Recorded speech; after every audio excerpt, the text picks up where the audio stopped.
I'd like to give a very special thanks to our sponsors tonight, long-term museum supporter Angela Hay and CHM trustee John Massey.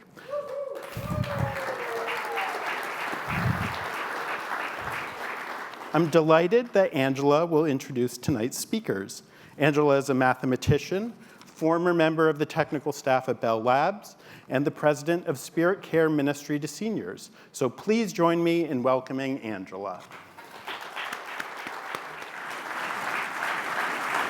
Thank you very much, David.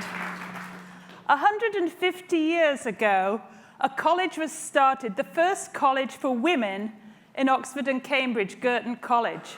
And as I nervously, we have representatives, alumni from the college here, as I nervously waited for my entrance exam interview, I met Ursula. And it was no surprise when I got into the college that she had actually won a prize on the entrance exam as an exhibitioner. We went on to study things in our own way, but together we studied things like very pure maths, fields, groups, and graph theory. And we had a wonderful time in Cambridge with cultural events as well as studying our mathematics. The next time Ursula came into my life was at the University of Illinois at Urbana-Champaign.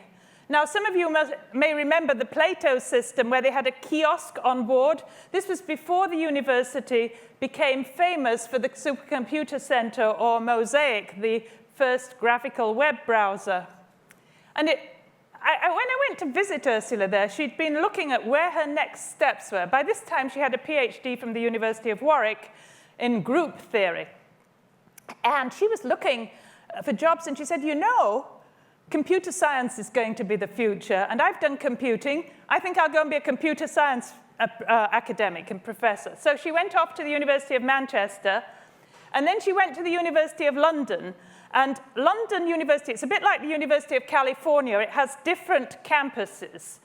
So she was in the west of London at Royal Holloway College, where she is now an honorary fellow, and her picture hangs in the computer science department, and she was a professor there. But that didn't last too long, as she was now doing computational logical mathematics, and she went to the University of St. Andrews, where she was the first woman full professor on that campus in St. Andrews in Scotland, known for golf as a golf center, but also known as the alma mater of the Duke and Duchess of Cambridge. So whilst Ursula was at the University of St. Andrews and enjoying her computational mathematics, we went to visit her, actually with my mother, and my mother said, that is your clever friend. I think she will end up somewhere in Oxford or Cambridge later in life. And before long, Ursula went to be a computer science academic in the east of London, the more vibrant end of London, at Queen Mary. It's now called Queen Mary London. It used to be called Queen Mary College. And there, she rose up through the ranks to become in charge of all the science and engineering as vice principal in science and engineering. And being in London, but also because of her status, she was able to work in many other roles, advising the government on defense and scientific aspects, and also working with various learned societies. And in 2012, she was made a commander of the British Empire. And if you're wondering about the hierarchies of lords and ladies, the next level up is a dame, and if you're male, you become a sir. So it's just one level below. Commander of the British Empire is a very important role. She's also been made an honorary doctorate of the University of London and various fellowships, including a fellowship of the Academy of Engineers, where they choose 50 engineers in 2015, and Ursula was chosen for her contributions, because by now her mathematics and computational research had moved to be of use to industry like British Telecom, Microsoft, other people. And if you want to know, is pure mathematics useful? We have a world expert here who knows the value of pure mathematics and how it can be applied to the real world. As you will see in the book, Ada Lovelace also had a very wide background. So then Ursula moved to Oxford.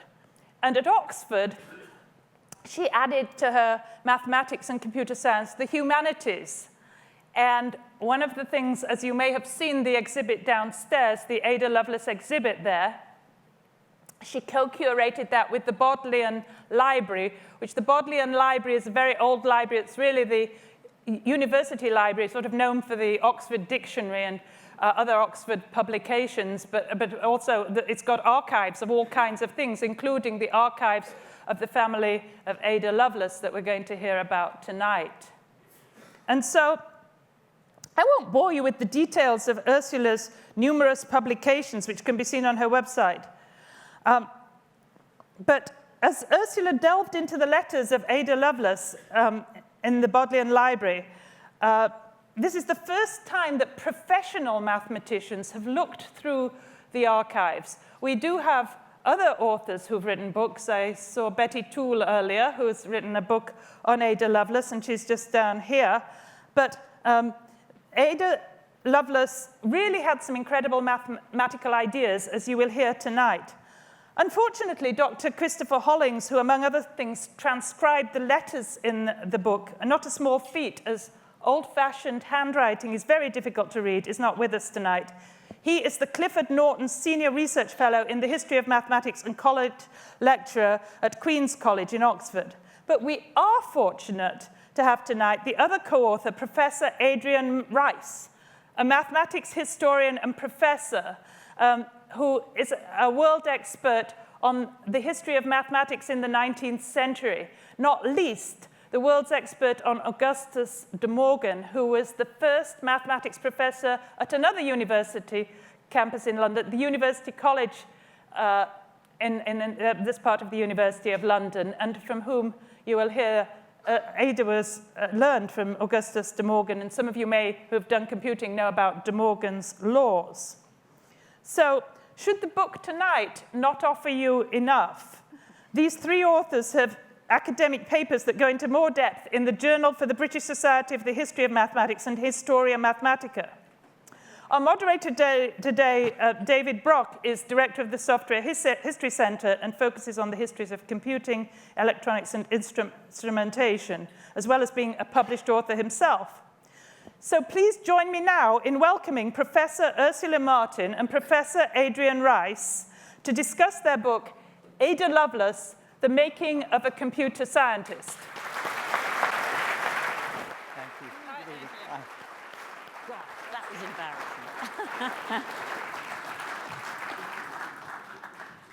Great. Well, follow that. We're both British, so I'm now cringing with embarrassment. I should really, you know, put on a Californian persona, but I'm working on it. Well, it's fantastic to be here. I've been working with the museum for several years now, starting with putting together the Ada Lovelace display, which is downstairs. And what you're hearing about today is, I suppose, the book of the show. Normally it goes the other way around, doesn't it? But this is the book of the show.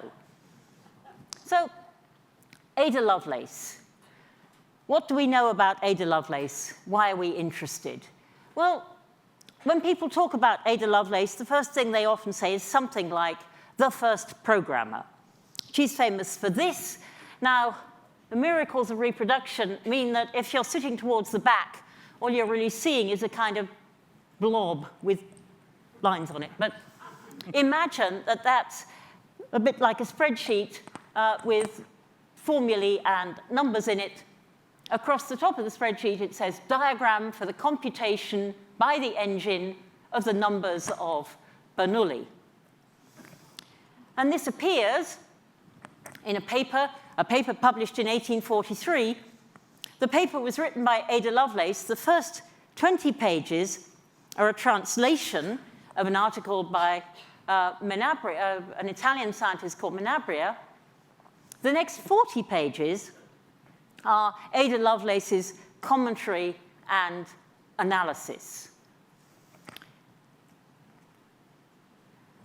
Ada Lovelace is having a bit of a moment at the moment.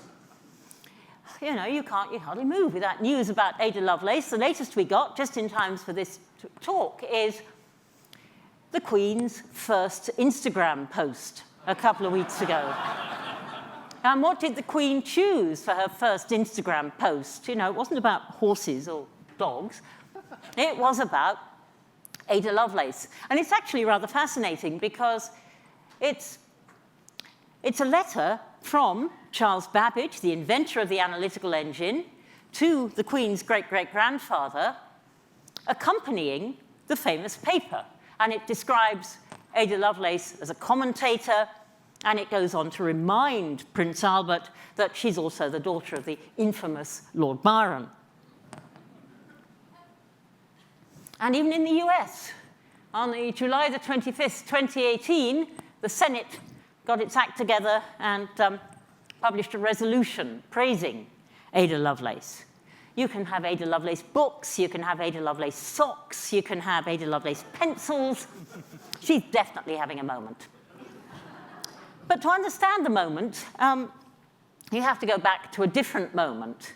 To understand what's going on, cast your minds back, well, you know, figuratively, cast your minds back to 1851. I love this image. This is an image of the Great Exhibition of 1851, which took place in a big greenhouse in Hyde Park. Well, what was the Great Exhibition? It's something familiar to everybody around here. It was a trade show. It was a spectacular trade show showing off UK PLC. And if you look at, am I allowed to walk around or does it mess things up? Oh, all right. If you look over there, roughly above David's head, it says horological instruments, philosophical instruments, cotton, silk and velvet, all sorts of things. Britain was at the height of its trading prowess, its mercantile prowess, its manufacturing prowess. And if you stop and think about, well, again, if I were to ask this audience, what do you need to produce a trade show, to be an entrepreneurial superpower? Well, I'd get as many answers as people in the room, but you'd probably say something like a manufacturing infrastructure, a trading infrastructure, a transport infrastructure, a legal infrastructure, a political infrastructure, a financial infrastructure. And all of those things were starting to take shape in the mid-19th century. You look at the technologies that were emerging at that time, trains, photography. Well, you can look at the development of particular trains or particular photographic processes, but if you start looking at the context around them, you see different kinds of financial instruments, different kinds of arguments about what we would now call intellectual property, and so on. But of course, the biggest thing you need for all of that is human capital, people. And Britain in the 19th century was having a huge flowering of entrepreneurs, engineers, scientists. But it was a very vibrant community, a dynamic community, and a community moving around and crossing boundaries in a way that is less familiar today. So today, you know, you do your physics undergrad degree, your physics PhD, and if it all works out well, you end up as a professor at Stanford. In the mid-19th century, you could do a bit of physics, a bit of botany. You could write scholarly papers. You could write popular articles. You could go off and work with your friend who was inventing new techniques for photography. The universities didn't have the prime position that they had today. There were plenty of people financed by other means, gifted amateurs, members of the gentry. And in particular, that meant that women, as well as men, were getting involved in the new sciences, not just Ada Lovelace, people like Mary Somerville, Harriet Martineau, Florence Nightingale. It was a vibrant and energetic time. And perhaps no one symbolizes this more than Charles Babbage. Charles Babbage started out as a mathematician. He was a prolific writer on efficient factory organization, the evils of barrel organs, all sorts of things. But the thing that obsessed him throughout his life was the idea of producing calculating machines. You see, if you think back to this glorious picture of mid-19th century Britain with its banks and its shipping companies and whatnot, all of that was underpinned by vast quantities of calculation. And all of that calculation was done by hand. You really have to stop and engage your brain to think what that meant for all that calculation to be done by hand using, well, the kind of kit you see downstairs in the museum. Babbage wanted to change that. He devoted his life to thinking about calculating engines. You can perhaps get a hint of how Babbage's mind worked by looking at this exceptionally clear and neat and tidy page of his notes. Most of his notes look like that. And although he spent a lot of time thinking about engines, none of these were ever built. And if you ask yourself why, massive government investment didn't ship, well, you get an explanation that's not unlike the sort of explanations you'd get today. He was a big ideas man. He wasn't really a detailed man. So having a big idea was great. Organizing a manufacturing plant, not so great. Some of his machines, although his machines weren't built in his lifetime, one of his machines was constructed later. And of course, for about 10 years, the reconstruction of his machine was right downstairs here.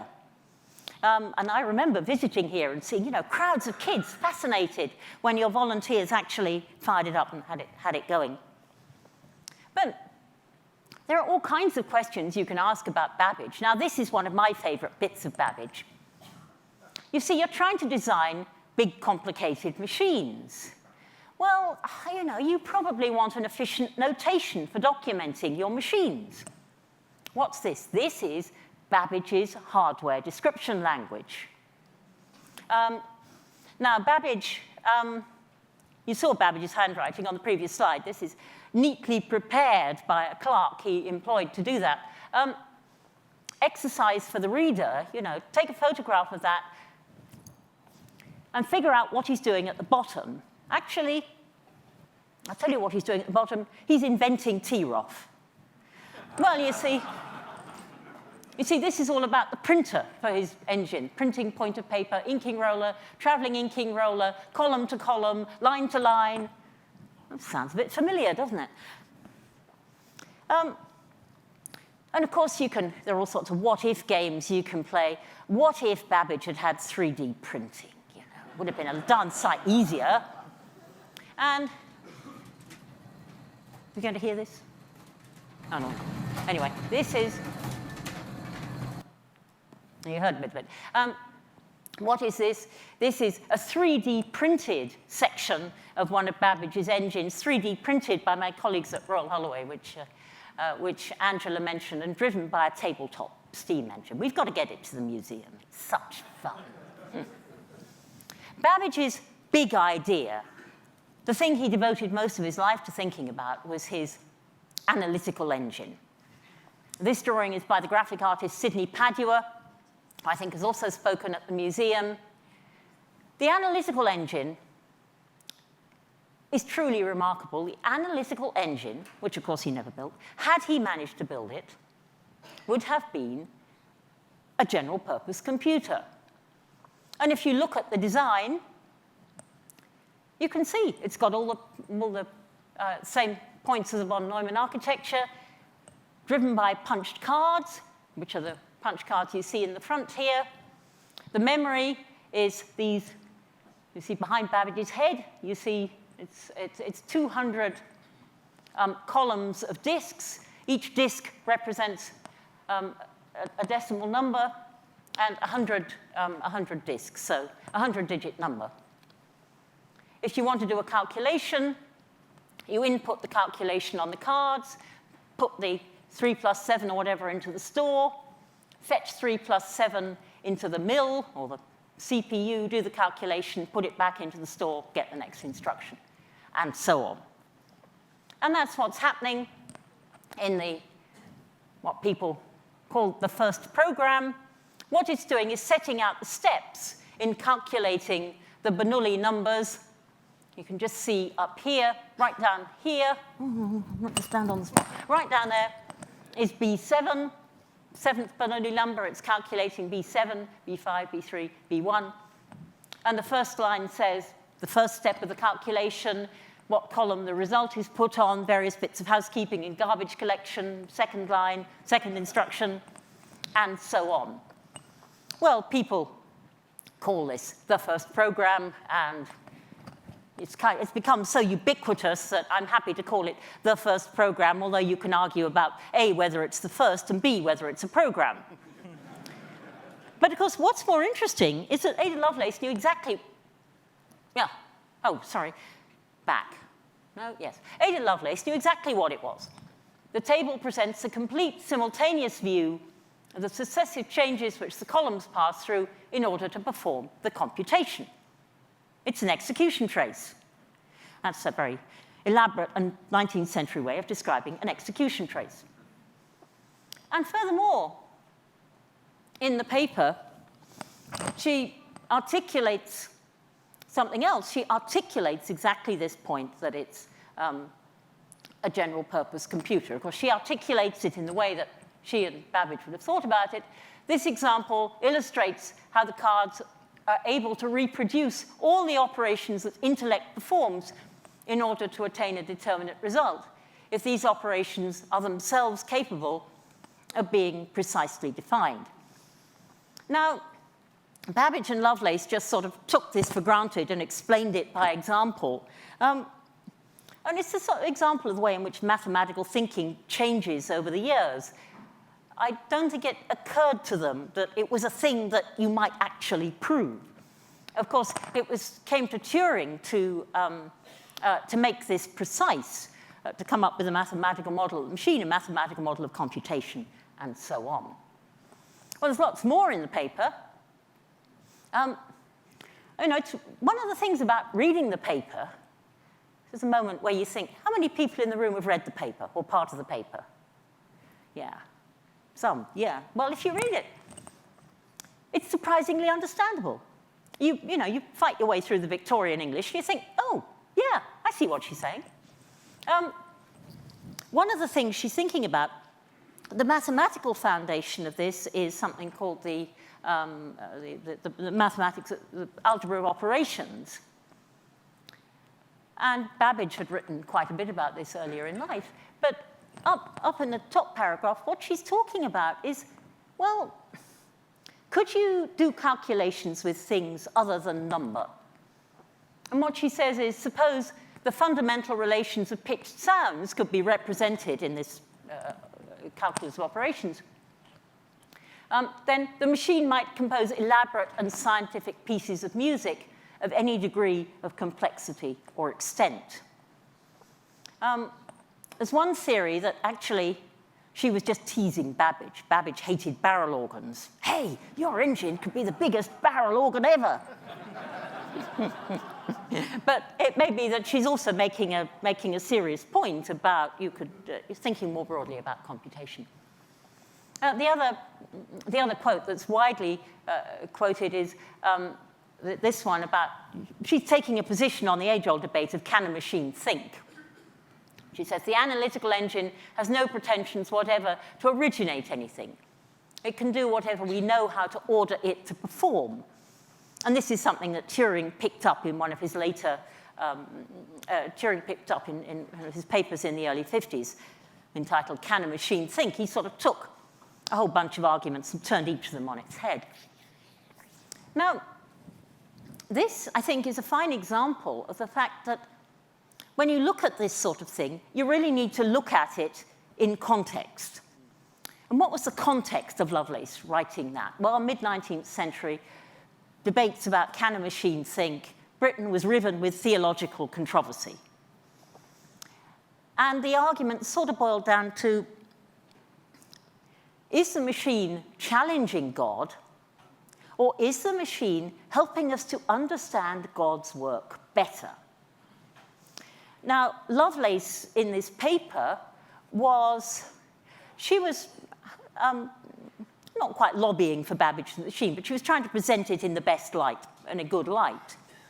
Trying to present it in a good light with the people who might fund it, and so on and so on. So what position is she going to adopt? Well, of course, she's going to adopt the position that doesn't annoy people, the position that says, no, it's not challenging God. It's helping us understand his works better. And she extends that theme further down.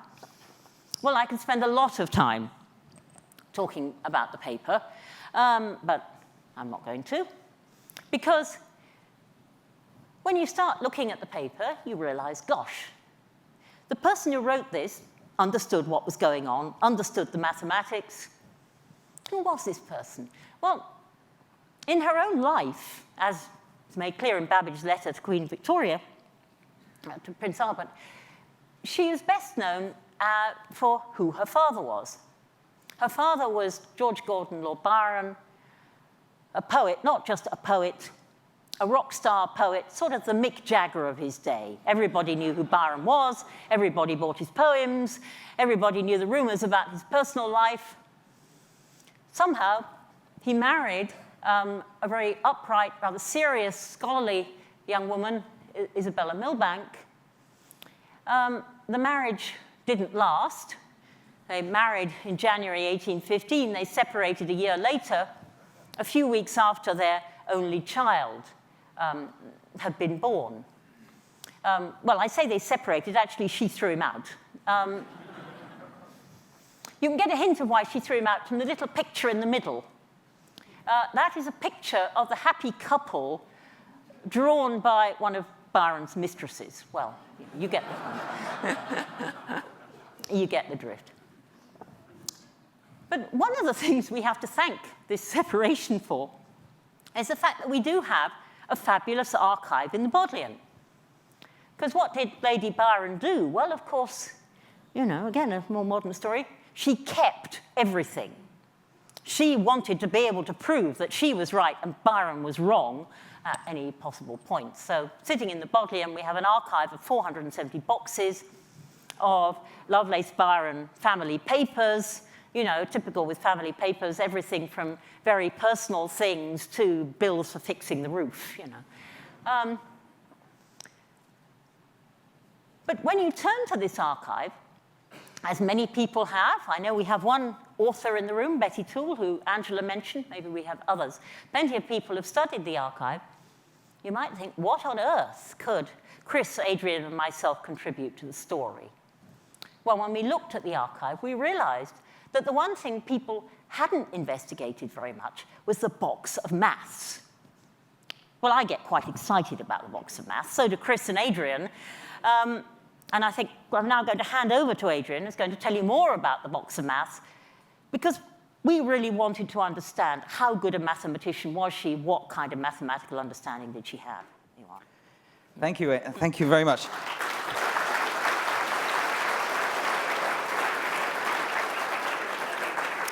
Thank you. Thank you, Ursula. Well, I wanted to introduce my remarks in this portion of the presentation by just telling you how I came to be recruited, if you like, by Ursula for this project. Ursula, as you've heard, is a distinguished mathematician, computer scientist, and a great expert on the history of computer science. What could I contribute to this project? Well, one of the things that I have as one of my strengths is that I'm a trained historian of mathematics. That's what I do for a living. And more specifically, my expertise lies in the history of 19th century mathematics. More specifically, it lies in the history of 19th century British mathematics. More specifically, it lies in the work of one particular mathematician and logician, the 19th century mathematician and logician Augustus de Morgan. Now, de Morgan has a particular place in my heart because he actually happens to be, he was the founding professor of mathematics at UCL. I am a UCLA, University College London alumnus. De Morgan was the first professor of mathematics at my college, and it was Ada's good fortune to be able to have him for a period of time in the early 1840s as her private tutor, in effect. She was also, of course, very fortunate in having Lady Byron as her mother, because Lady Byron had had a very privileged but very enlightened upbringing, and she was very, very scientifically and mathematically interested. She'd had a very rounded education with quite an emphasis on the mathematical sciences, and she had determined that her daughter would have a similar upbringing. And so from a very early age, from the age of 5, in fact, Ada Lovelace was instructed in the rudiments of arithmetic and basic mathematics, and this progressed throughout her youth. So as we see here, this is just an arbitrary manuscript from the collection. This is an extract from a piece of writing she did at the age of 13, where she writes, "I had not, till Mamma showed me, understood the sums where both multiplication and addition signs were used.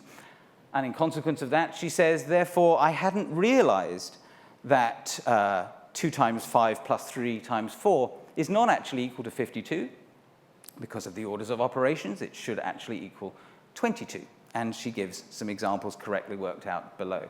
Now, this page that you're seeing in front of you is one of 354 folios contained in box 170 of the Byron Lovelace deposited papers in the Bodleian Library. And of these 354 folios, there are 66 preserved letters to and from, between Ada Lovelace and Augustus de Morgan, written in the period where she was tutored by him. And it's this correspondence that formed the basis of my work with Ursula and Christopher Hollings. We're pictured at the top there. Ada had progressed gradually as a mathematical student, if you like, throughout her teenage years. At about the age of 18, she was introduced to Euclidean geometry. But within something like a period of 2 or 3 weeks, she'd exhausted her tutor's expertise on that matter. By the late 1830s, when she's about 24, she's looking around voraciously for a tutor who can match her capabilities. She'd been married at the age of 20 in 1835, and in fairly rapid succession, she had produced 3 children in about 4 years, her eldest son Byron, followed by Anne, followed by Ralph. But by the summer of 1839, she was really ready, in fact, quite urgently ready to get back into her mathematics. And she charged people like Babbage and other family friends with trying to find her an appropriate tutor.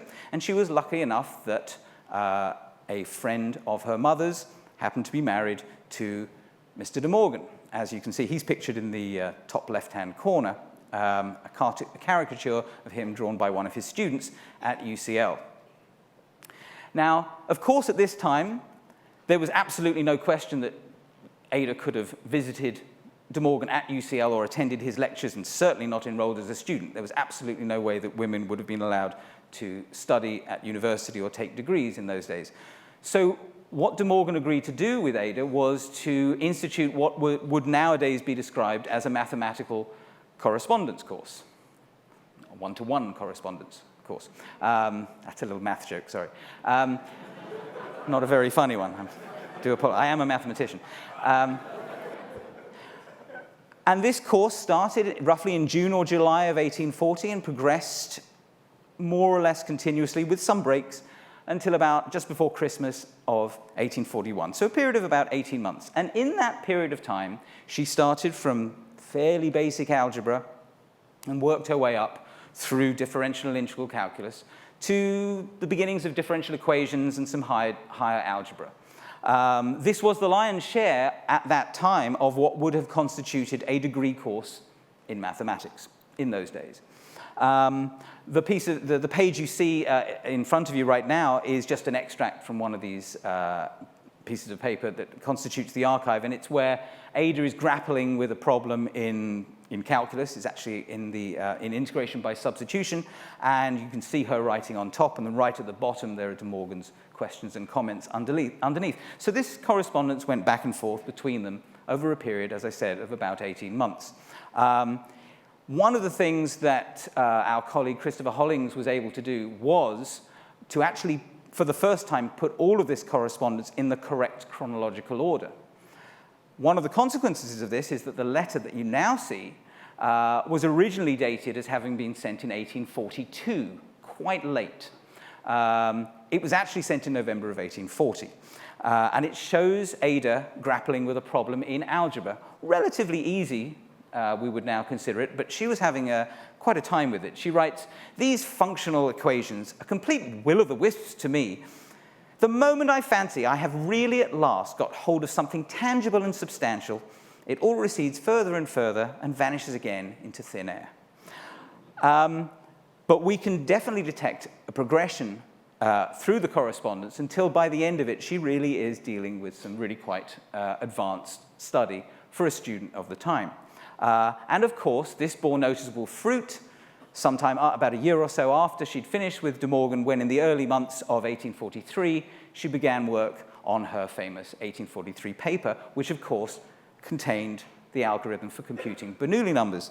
And here we see a part of it. This is the main formula that she was using. She would use this iteratively to pump out each successive Bernoulli number. Now, the main focus of the study by myself, Ursula, and Chris was this mathematical training she'd received. Our book is called The Making of a Computer Scientist, and the reason is we wanted to explain how did she get the mathematics she needed to be able to do this. And one thing we found was that De Morgan played a key role, because Ada was very impetuous. She was very impatient. She wanted to get, I mean, really, when she started, she wanted to do calculus straight away, and she wasn't ready at that point, but, oh gosh, I've got to keep going, let me go. And De Morgan would just respond, and he used a very important Latin phrase, festina lente, which means make haste slowly. And he would calm her down a bit and just basically say, in a very, very extremely good pedagogical way, slow down. What do you want to do? What do you know? What do we want to prove? What do you need to know? Okay. What can you get from this? Fine. Put that aside. Now, what do you know about this? Good. Now, if you put them together, what do you get? Etc. Go step by step. In other words, he was teaching her to think algorithmically, and it's this skill that she applies fully to the creation of the first program, if you like. The computation, algorithmically, step by step, of the Bernoulli numbers. And speaking of algorithms, there's another indication we also found. This is actually Ursula's discovery. What you're now looking at is Ursula's big discovery in the archive. And this really was just in no particular place. This is, as I mentioned, there were 357 folios of mathematical scribblings, and this is folio number 176. So it's right in the middle, basically. Bit of audience participation. What can you see here? Does anyone spot anything that you might think this is about? Oh, very good, straight away. Yes, absolutely. No, this is a family show. No, yes, it is the Königsberg Bridge problem. Now, I don't expect everybody to understand what that is. Basically, this is a problem in a mathematical area we now call graph theory, and it simply basically involves joining several points together with a series of lines, tracing each line only once. And what we see here, and we speculate, now this is not, De Morgan doesn't seem to have anything to do with this particular manuscript. This seems to be probably late one evening while Babbage is staying with Lord and Lady Lovelace. Over a glass of port, they're possibly crowding round at the corner of a table, and he's explaining a mathematical problem to them. The writing appears to be Babbage's. So either Babbage or someone in ink has drawn out the map or the configuration of this Königsberg Bridge problem, and somebody else, possibly Ada, has tried to trace out a path in pencil to see if they can work out the correct route. This work is an absolutely prime example of how, for certain archival research, mathematicians or computer scientists are necessary. Because if you hadn't studied the Königsberg Bridge problem, you wouldn't have a clue what this meant. But for mathematicians, it's amazing. It's just immediately obvious. There's plenty, there's a treasure trove of mathematics on this single document. The more observant amongst you might have seen possibly a sketch of something to do with the Pythagorean theorem, somewhere in the middle near the bottom, and also at the bottom middle, there is a magic square. So this is clearly two algorithmicists, if there is such a word, practicing their craft. And while we're on the subject of algorithms, etc., Ada clearly had developed this knack of being able to break problems down and analyze them. But after the paper was published in 1843, she was at the level of what you could probably call a very good undergraduate who sort of basically finished his or her degree. Now, clearly she didn't have a degree to take. If she was studying, or if she was alive 150 years later, she would have been a student who would probably be encouraged to, I don't know, go on to grad school, do further study for a master's or PhD program. But obviously this sort of thing didn't exist. Such a thing didn't even exist for men in Britain at that time, certainly not women. So she's a good undergraduate student who should go on to further study, but she has no advisor. Babbage, actually, after having worked with her on the paper, really didn't want to do that again. De Morgan was far too busy. She didn't really have a mentor or a collaborator to guide her. So she essentially looked around for other problems or things to which she could apply mathematics. And in this letter to a friend from 1844, she speculates on what one of those things could be. Now, sadly at this point, Ada's health, both physical and mental, is under strain. She frequently refers to having trouble with what she calls her nervous system. And in this letter, she expresses the hope to be able to bequeath to the generations a calculus of the nervous system. And we don't know exactly what she meant by that, but there is a definite, in our minds, a definite link here between this letter and Babbage's mechanical notation, the Königsberg bridge problem, networks, algorithms. She has an idea of applying mathematics to the study of the brain, of cognition, of the nervous system. But as you can see from this photo, this daguerreotype photograph of her taken sometime in the 1840s, she's getting progressively frailer. I think you'd probably agree she does not look like a woman in her 30s in this picture. She looks extremely fragile and not in excellent health.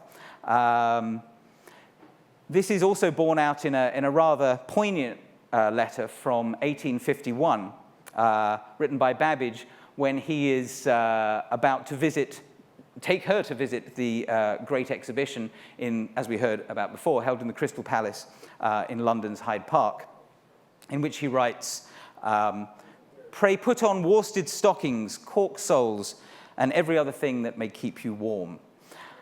But by early to mid-1852, it was clear she was very unwell indeed. In fact, she knew she was dying. She had developed what doctors eventually found to be cancer of the uterus. And in the summer of 1852, although in great pain, she sat for the artist Henry Phillips in a series of sessions for this portrait, which she asked to be distributed amongst her friends on her death. As she wrote to her mother in August of 1852, "I begin to understand death, which is going on quietly and gradually every minute." And she finally died on the 27th of November, 1852, at the age of 36.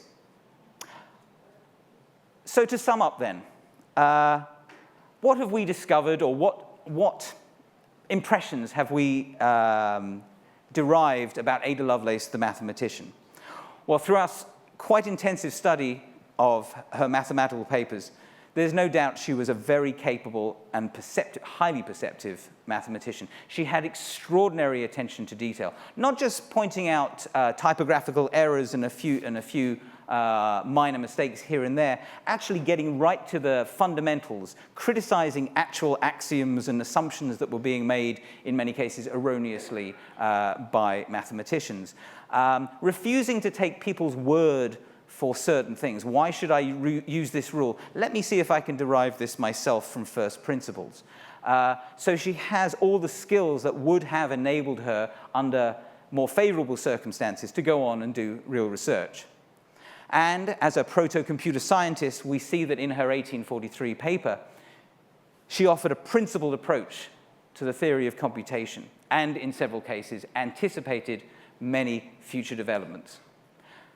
But a future development she would never have been able to anticipate was her current status as an icon for women in the history of science and her celebrated scientific achievements, which, of course, have brought us all here this evening. And with that, I will close. Thank you very much.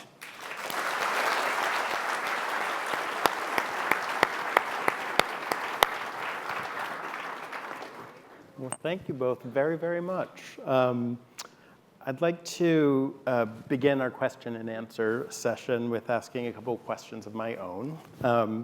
And I would like you to talk about the subtitle of your book, The Making of a Computer Scientist, because clearly that's anachronistic. Both computer science and computers were in Ada Lovelace's future, you know, after her death.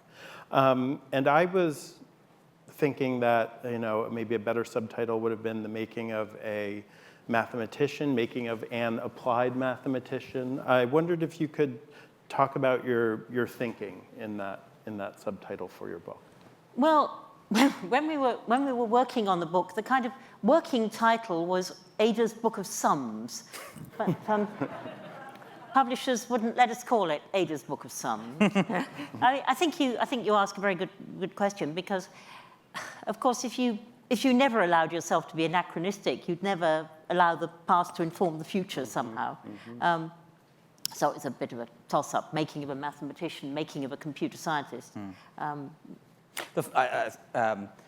Just to sort of throw get a cheap laugh, it was actually the publisher's idea. They said, actually, probably more people are going to buy a book that has computer scientist on the cover than mathematician. I think they're right. I wasn't that happy about that. But yeah, to make the serious point, the whole focus of our research was not so much the 1843 paper, but how did she get there? Yeah. And what was the training, mathematical training, that got her to the position at which she was able to make this contribution? And that's really, and the word making, therefore, is essential to the time. Yeah, I thought in reading it that was very apt. You know, it was about, you know, this mathematical education and engagement. I wondered if I could ask you to maybe clarify or intensify a little bit just how your study of Lovelace's engagement with mathematics changes what we know about her. You know, what, after your study, you know, what didn't we know? What do we now know from your study? What changes from what you and your co-author have done? Well, I can offer a personal perspective on this because, as I think Ursula mentioned, I was brought into this project in the fairly early stages of it, and Ursula contacted me and said, I'm working on the mathematics of Ada Lovelace. And I don't think I ever expressed this to you, actually, formally, but my thoughts, as I wrote back to Ursula saying, yes, that sounds quite interesting, because she contacted me because of my De Morgan expertise. Yeah. I had read the existing scholarship, such as it was, on Ada Lovelace's mathematics up to that point. And with regard to the mathematics, it was not very complimentary. And in fact, it was rather dismissive, saying, nothing much to see here, folks. But I didn't say that. And so I just said to Ursula, OK, well, let's look into it. And I was very surprised at what we found, because what we found was there was plenty to say about it.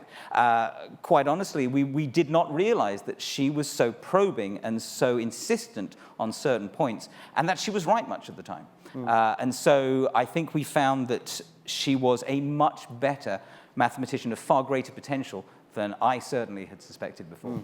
But I think what's interesting, and you can look at this more broadly. You can think about how have people thought about Lovelace over the years. Yeah.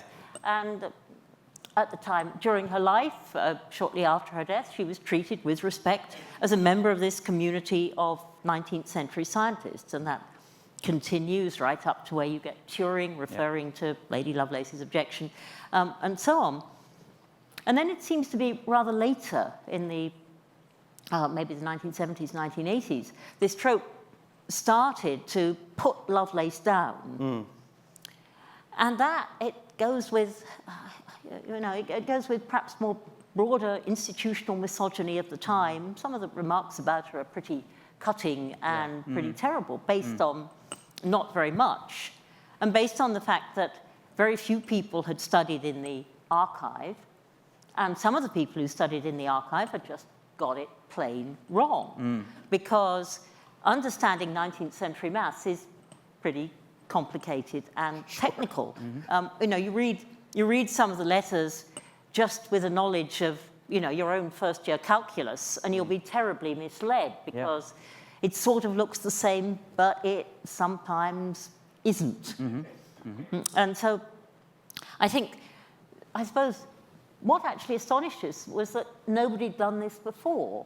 It was amazing, yeah, absolutely. But also that, it says something broader. Here is Lovelace, who's become this icon. Much has been written about her, but the historians of mathematics have, until you, have sort of walked away. But another even more extraordinary thing, the famous paper. There is not a scholarly edition of the famous paper. People have looked at various aspects of it, so the point I was making about the theological debate and are you challenging God or not, that comes from Simon Schaeffer's writing. But nobody's pulled all the commentary together.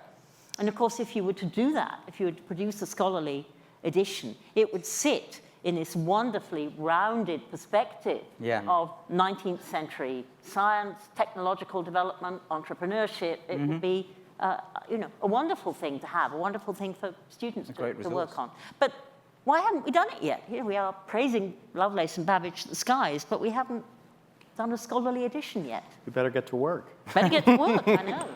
One thing I wanted to say about this, a shout out to Chris Hollings, our collaborator. He was the person who went into the archive and actually managed to correctly order the manuscripts.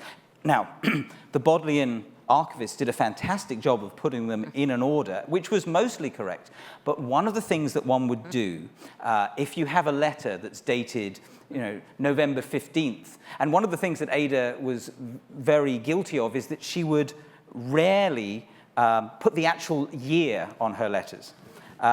She often would, De Morgan and Ada would often say, write the letter saying Monday evening, Thursday morning, or July 17th. Yeah. And you have to get the context, the year from the context. Now, there was one letter we found that was Wednesday, November 15th. But, and some archivist has written in pencil in a 20th century hand, 1842. Now, how do they know it was 1842? Well, you look at a perpetual calendar and you find Wednesday, etc.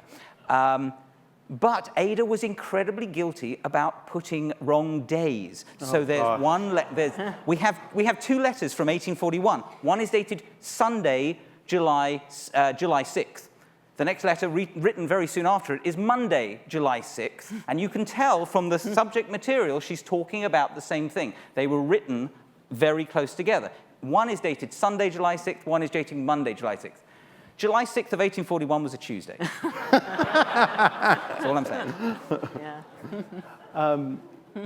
I was also thinking that this correspondence is one of maybe the few archives that survive that can tell us about the opportunities and the methods by which a woman could engage with mathematics in the first half of the 19th century.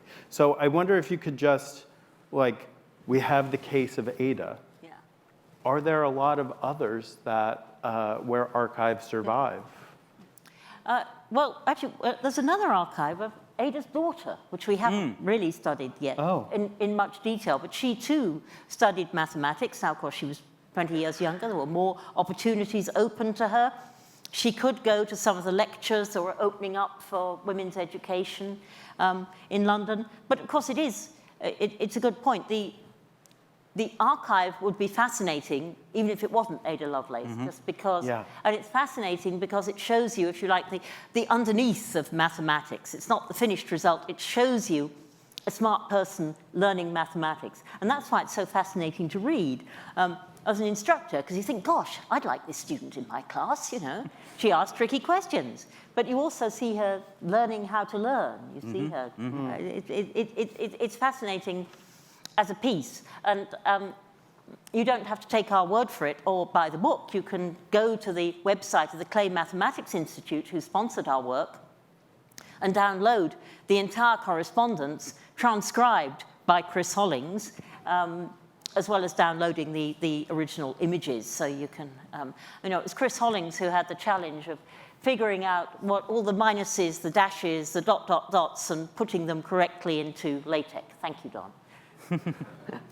If you're interested in other female mathematicians from the time, I don't know exactly what papers exist right now. I'm sure there are some. Sophie Germain was one, who existed in the early part of the 19th century and had a very famous correspondence with Gauss that initially she signed as Monsieur Leblanc because she didn't think that he would take a woman seriously. And when he eventually found out it was a woman, his admiration was actually increased. And Mary Somerville was another person who, of course, was well known to Ada, and her archive, of course, exists in Oxford as well. So those are just two. Yeah.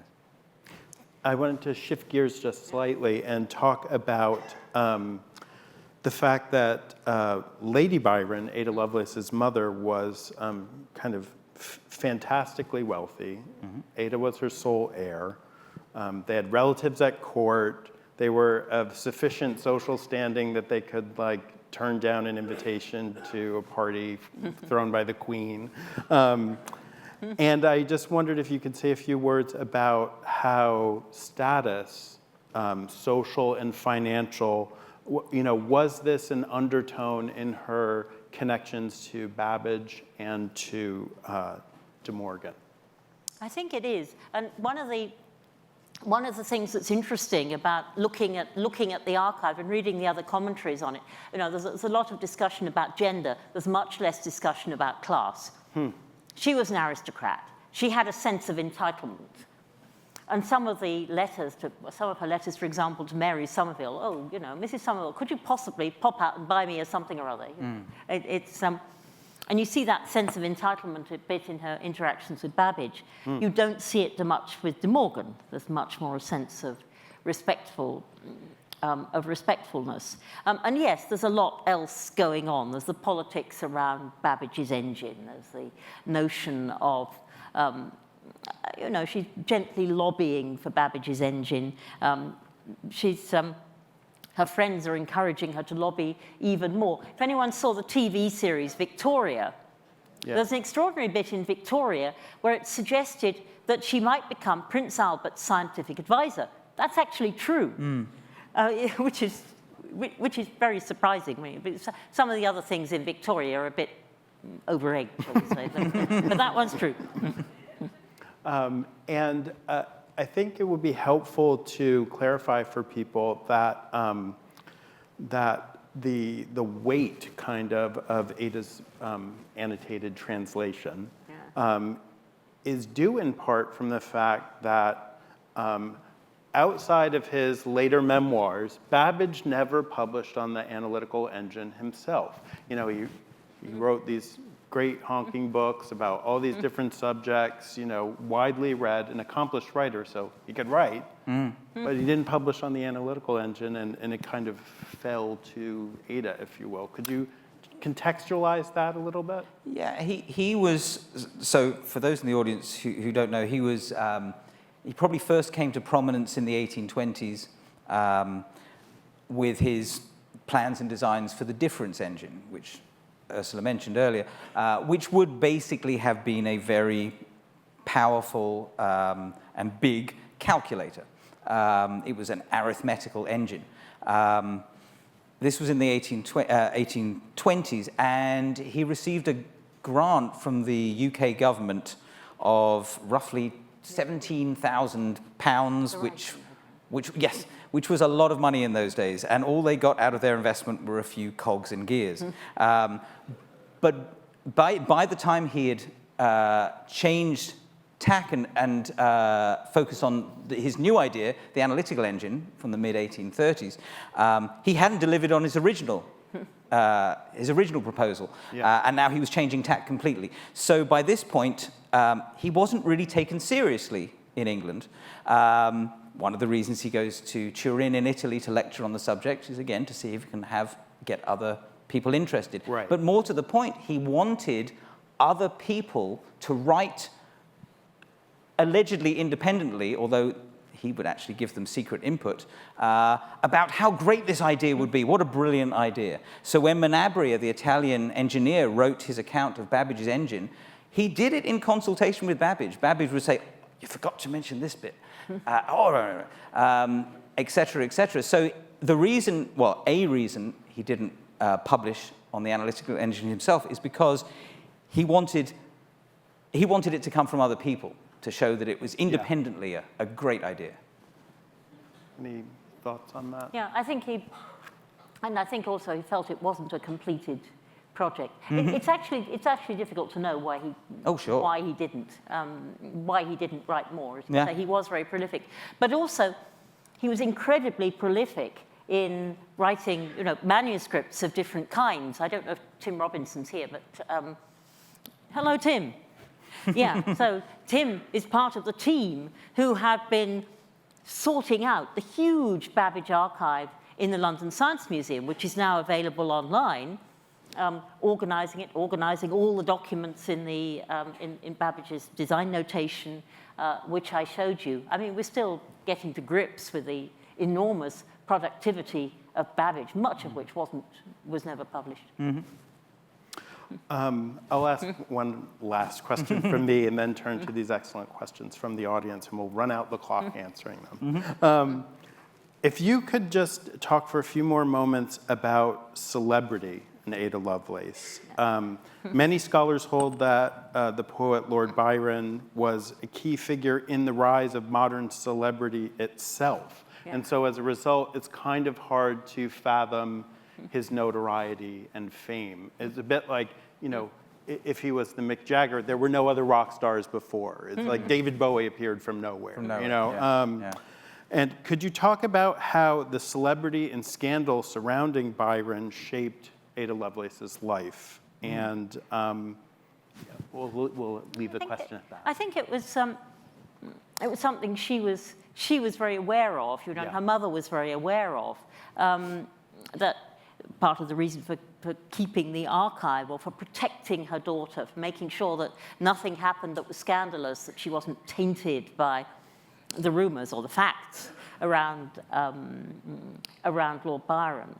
And you see this in a lot of the day-to-day interactions in the correspondence. You think, oh, why is that happening? Oh, because they want to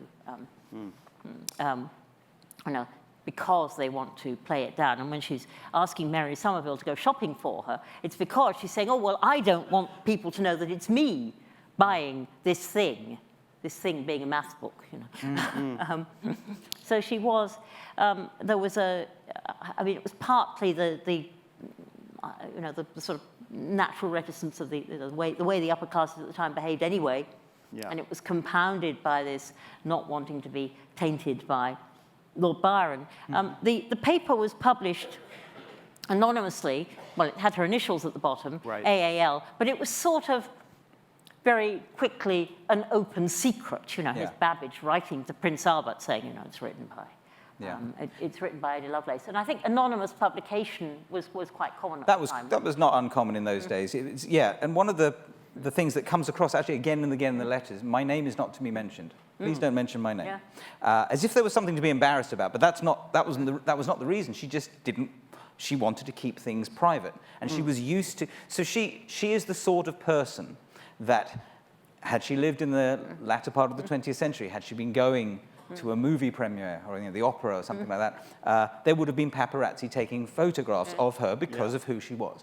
And she lived her life in the Victorian equivalent of the limelight. And again, when she's asking Babbage to find her a tutor in 1839-40, when she ultimately finds De Morgan, my name is not to be mentioned. And what I find interesting is that De Morgan was someone, this actually ties in well with the aristocratic question as well, because De Morgan was someone who had a great antipathy to the nobly born, shall we say. He was, I mean, one of the reasons he worked at UCL was it was the first non-religious, non-class-based establishment where just normal people can come and get a degree without any religious or noble affiliation whatsoever. Unlike now, both De Morgan and Babbage were extremely critical of the scientific elite at that time. Babbage notoriously in his book on the declines of science in England, where he lambasted the Royal Society, premier scientific body in Britain at that time. But notably, Charles Babbage did allow the letters FRS to appear after his name. He was a fellow of the Royal Society. De Morgan wouldn't even allow his name to be nominated for fellowship of the Royal Society. And why? Because the president of the Royal Society was the Duke of Sussex at this time, who was the 6th child of George III. What did he know about science? De Morgan was very much a liberal reformer who wanted the president of the Royal Society to be a practicing scientist. And this is why I find it interesting that he agreed to tutor this rich, noble person. When the only payment he got, he never got paid any money, he was paid in partridges. He got the occasional gifts of game from the Lovelace estate, etc. I mean, this was done purely as a favor to the family. But he would not have done it if he had not thought that this rich, entitled noblewoman actually could do the math. There's no way he would have done it otherwise.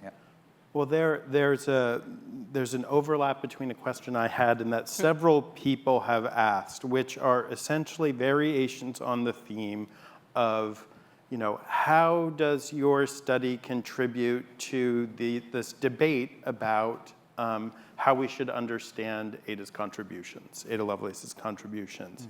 There are some people who say, oh, it was all Babbage. Other people are on a very different end of the spectrum.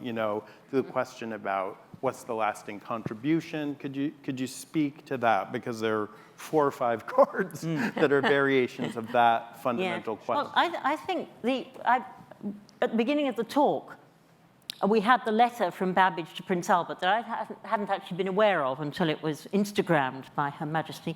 And the word that's used there is commentator. Commentator, perceptive commentator. Later, further, other places he talks about a great understanding and so on. And I think that's how you see it. You see it in the tradition of things like Mary Somerville was an expert science writer and commentator, but expert science writers and commentators can articulate things often far better than the person whose ideas they're trying to explain. And so she did draw attention to things that seem not to have been articulated elsewhere. But some of the other claims, did she help Babbage design the analytical engine? No. Nah, not really. Did she invent the CD? People say it. Some of the other claims have just gone with, this rather ridiculous overpraise of Ada Lovelace. And it's as though people have wanted to see her as things that she wasn't particularly. People have wanted to put her on a pedestal and credit her with all sorts of things that were really not accurate, but a very scholarly commentator, somebody who really understood the works about which she was writing. I would put it as something like that. Yeah, I think when we started this work, we realized that many studies, not all, but many studies of Ada beforehand had seemed to be very binary in nature in terms of she was either a 0 or a 1. I mean, she was either a genius or a complete imbecile. And we thought, well, the real answer has to be a little bit more nuanced than that. And one of the things we found, again, in looking at her mathematics and the correspondence with De Morgan is the fact that although the vast majority of the letters, of course, because she's the student, she writes about questions. I don't understand this, I don't understand that. Well, of course, you're not going to write and say, oh, can I just list all the things I understand? Yeah. I mean, paper costs money. So what we do find, though, is the times when she's questioning De Morgan and saying, are you sure this is right? And when she turns out to be correct. And without going to any technical details, there's one particular example where she questions a fundamental principle that he's using, essentially an axiom that he and actually all British mathematicians used in algebra at this particular time. She's reading through a proof of this particular theorem. She finds this statement, and she just writes back and said, I'm not sure I'm happy with that on bottom of page 212. Could you explain that a little bit? And he writes back and says, oh, well, here's a bit of another explanation. She writes back again and says, I still don't like that. I still don't see why you can take that for granted. And basically, he then writes back and says, you're a beginner. A bit more experience, and you'll understand why. And she is just basically forced to just say, oh, yes, I'm sure you're right, Professor De Morgan. Well, it turns out that he was wrong and she was right. And there are a few other occasions in the letters where she turns out to have remarkable precision of thought, and in some cases, prescience of predictions as well, which really mark her out as someone who's thought very deeply about these sort of things and actually has the right intuition. And I think if one takes that argument over to the 1843 paper, I think actually we don't know yet. You know, we haven't really done. I said, you know, there isn't yet a scholarly edition of the 1843 paper. You know, there are all sorts of discussions about, is there a typo in the famous program, or, you know, has something accidentally been printed upside down or something? Yeah. But pulling out what she's saying about the calculus of operations and so on, and how that relates to what Babbage was saying, I don't think anyone's really sorted through all that in detail. That's right.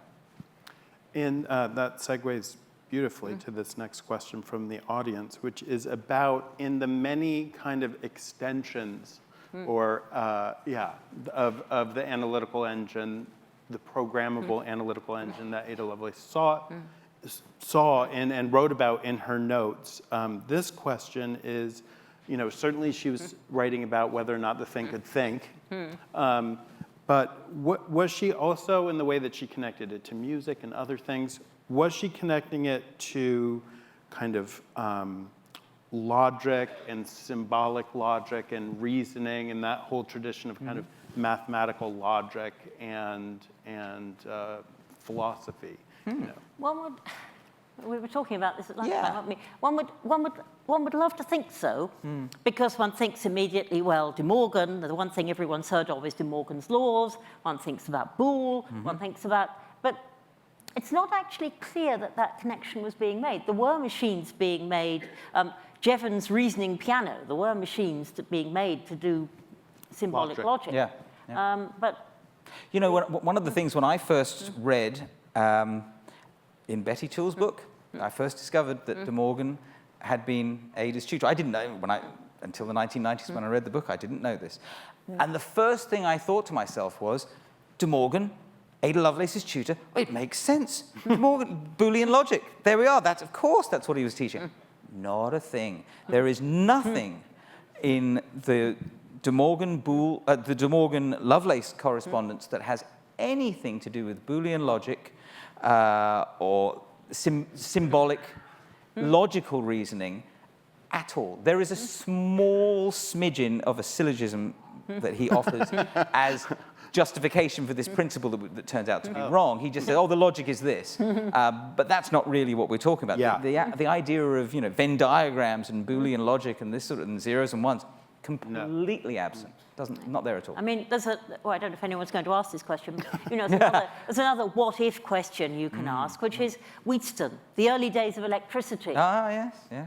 You know, why wasn't, did that, you know, why wasn't the analytical engine driven by electricity instead of steam? You know, why weren't they thinking in terms of zeros and ones? But they weren't. It's actually it's fascinating that you've got people like, so Boole and De Morgan were in quite regular correspondence at just about this time, from the 1842 to 1840. And for those who don't quite know, Boole was making the connection between kind of logic and mathematics. Yes, that's right. Boolean algebra that we know today, named after George Boole, he was a mathematician. Basically, actually, he was exactly the same age as Ada. They were both born in 1815. And both he and De Morgan at this time, this is quite interesting, logic at that point, up to that point, was philosophy. If you studied logic, it was philosophy. It was not mathematics. And De Morgan technically was the first. Boole was the more influential person to say, let's take some algebraic notation and see if we can do logic with symbols and see if that will make things, easier and more, etc. So they both were working on this. But this actually happens shortly after the De Morgan Lovelace correspondence. But what's very interesting is, although Boole had met Charles Babbage, De Morgan knew Charles Babbage quite well, neither of them really showed much real interest in Babbage's engines. In a letter a very, very famous letter from De Morgan to Lady Byron, in strictest confidence about Ada Lovelace, he describes her paper of 1843. That tract on Babbage's machine is a pretty thing enough. But he then goes on to say, I think she can do much better. In other words, she could write about something that's a little bit more important. It's an interesting, that lack of recognition in itself, I think, would be such a fascinating thing to unpack. Here is a delightfully straightforward question that may or may not be difficult. All right. Why did she make that execution trace, that algorithm, to calculate Bernoulli numbers? Why Bernoulli numbers? Do we know? Well, if you look at what they say in the correspondence, she's choosing them. Well, there's two strands. First of all, almost the last thing she studies with De Morgan is Bernoulli numbers before she thought. So they're obviously in her mind as a rather elegant piece of mathematics. And then in the paper, what she's looking for is something that's sort of sufficiently complicated to be interesting, but sufficiently small to present in the paper. Yes. I think it's, as textbook writers anywhere will know, you choose the example to fit that kind of constraints. And she says somewhere what she's doing in the formula that Adrian described is taking a particular presentation of the Bernoulli numbers, and she says, I'm not doing this because it's the most efficient. I'm doing this because it shows off the capacity of the engine. Okay. Yeah, and that's what she says in a letter to Babbage, where she says, I want to do this. The reason is, she describes it as, I want to show how an implicit function may be worked out by the engine without having been worked out by human head and hands first. Now, you see, if you're writing it, you could write a simple program just to pump out every odd number. I mean, that would be really easy, just 1, 3, 5, 7, etc. But it wouldn't be particularly impressive. The Bernoulli numbers are a sequence of rational numbers that are generated by a mathematical formula. But the pattern is, apart from the fact that actually every other one is 0, that's really the only pattern you've got for those numbers. They're like 1/6 minus a 30th, 7 over 223. There's no obvious pattern to them whatsoever. So if you have so if you ask a human being, what's the 7th Bernoulli number? Even if you gave them the formula, they'd have to, wait a minute, it would take a while. To have a machine that could theoretically pump these things out in a matter of, I don't know how long, minutes, seconds, would be extremely impressive. So it's, in a way, the kind of the drama of the demo. Absolutely. The drama of the demo. Absolutely. Exactly. Cool. For a moment, could we talk about, there's a very nice question here about Lady Byron and why mathematical instruction for her daughter was so important. I mean, people may not know, I think that Byron kind of half made fun of Lady Byron in some of his poetry or correspondence. He did, about her, Lady Byron's love of mathematics. Could you just talk about that relationship? Well, Lady, yes. So Byron's famous poem Don Juan. Yes, he pokes fun at ladies mathematical and rhymes them with ideas fantastical. If you don't know about his wife, you don't. once you know about his wife, you realize, he was really poking fun at his wife in this. I think it's the same line as he says, "Oh, you lords and ladies intellectual, da da da da da, hen pecked you all."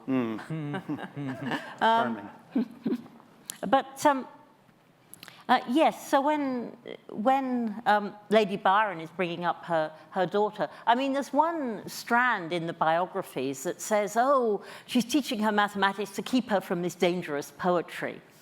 I don't know what Betty thinks, but I don't entirely buy that. I think she's teaching her mathematics because that's the kind of education that she herself had had.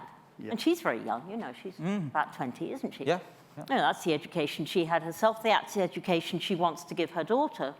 And although it was unusual, perhaps, for an upper-class woman to be educated in mathematics, it wasn't, it wasn't unique. Other kids were. One of the things that you find in the archive is an utterly delightful little diary, which was kept by the governess, showing all the things that Ada Byron was taught. And she was dissecting a fly. She was looking at flowers. She was building with her building blocks. I mean, here was an intelligent, inquisitive child being taught. Her mother was a disciple of certain quite modern theories of education. You learn by doing, you learn by messing about with things. It was a broad and rounded education that did indeed give her the kind of skills she needed to later on think about the engine. And so I look at it, personally, I look at it in that way rather than as a deliberate snub to a rather tiresome husband.